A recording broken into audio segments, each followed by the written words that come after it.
Meu nome é Camila e na câmera temos a Chayenne. Nós somos do Instituto Federal de São Paulo, campus de Itapetininga. Estaremos mostrando para vocês nessa videoaula o que é dilatação isobárica. Então, vamos lá! Transformação isobárica é quando uma determinada massa gasosa ela sofre uma transformação a pressão constante. Bom, o volume ocupado pelo gás ele é diretamente proporcional à sua temperatura absoluta.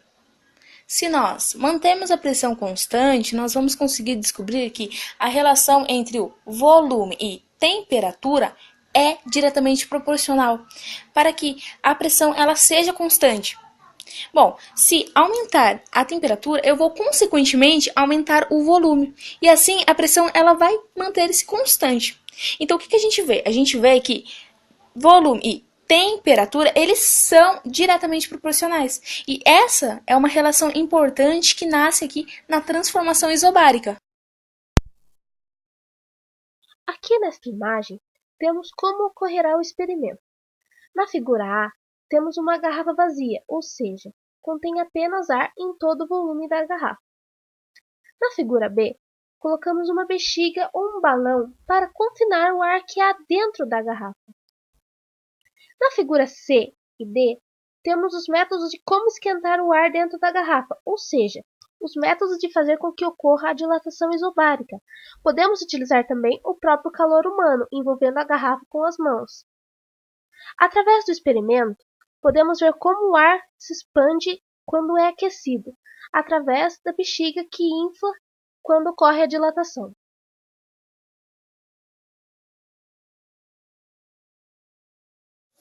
Para realizarmos este experimento, precisamos de materiais simples, como uma bexiga de aniversário e uma garrafa PET, qualquer garrafa, tanto grande quanto pequena.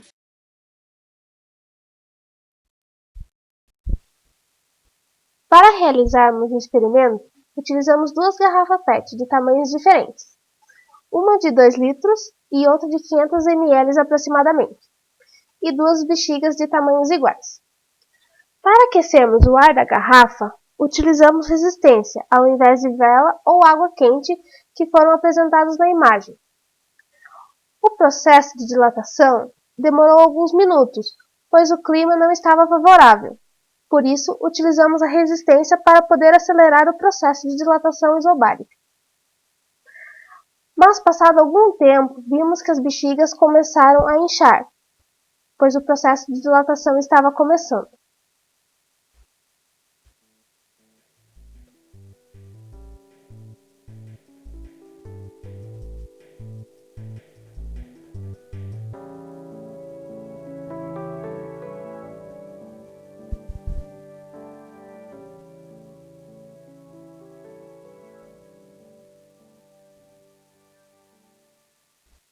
Resolvemos então aproximar mais as garrafas da resistência, para poder gerar mais calor do que já estava sendo fornecido.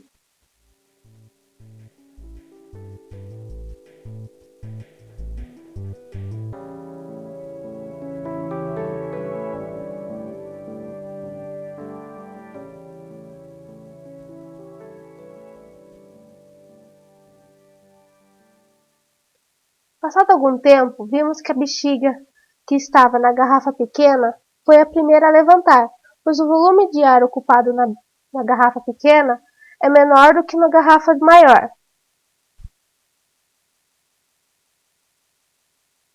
Resolvemos então deixar só a garrafa maior em cima da resistência, para acelerar ainda mais o processo.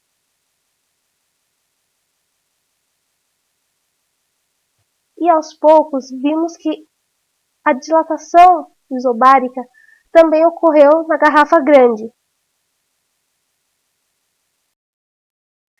Agora, faremos um experimento diferente, ao contrário do que fizemos anteriormente. Em um becker, aquecemos um pouco de água. Essa água é colocada dentro da garrafa. Agora, agitaremos essa água dentro da garrafa, esquentando assim a garrafa e o ar que está ocupando todo o volume que há dentro da garrafa.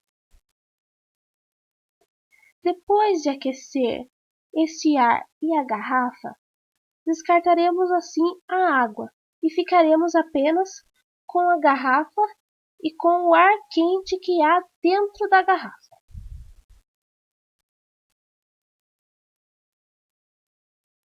Colocamos então a bexiga no gargalo da garrafa, confinando assim o ar que há dentro dela, no caso, o ar quente. Vamos ver o que ocorre em seguida. Aos poucos, observamos que a bexiga começa a ser sugada pela garrafa. Então, pegaremos um pouco de água gelada para acelerar o processo e veremos o que ocorrerá assim que a garrafa entrar em contato com a água gelada. Vemos que quanto mais esfriamos a garrafa, mais a bexiga tende a ser sugada por ela. Ou seja, o que acontece? Acontece que, devido à contração do ar que há na garrafa, a bexiga é sugada. Quando temos a dilatação, a bexiga é expandida, pois o volume aumenta, e quando há contração, o volume diminui, ou seja, a bexiga é sugada ao invés de ser expandida, como foi na experiência anterior.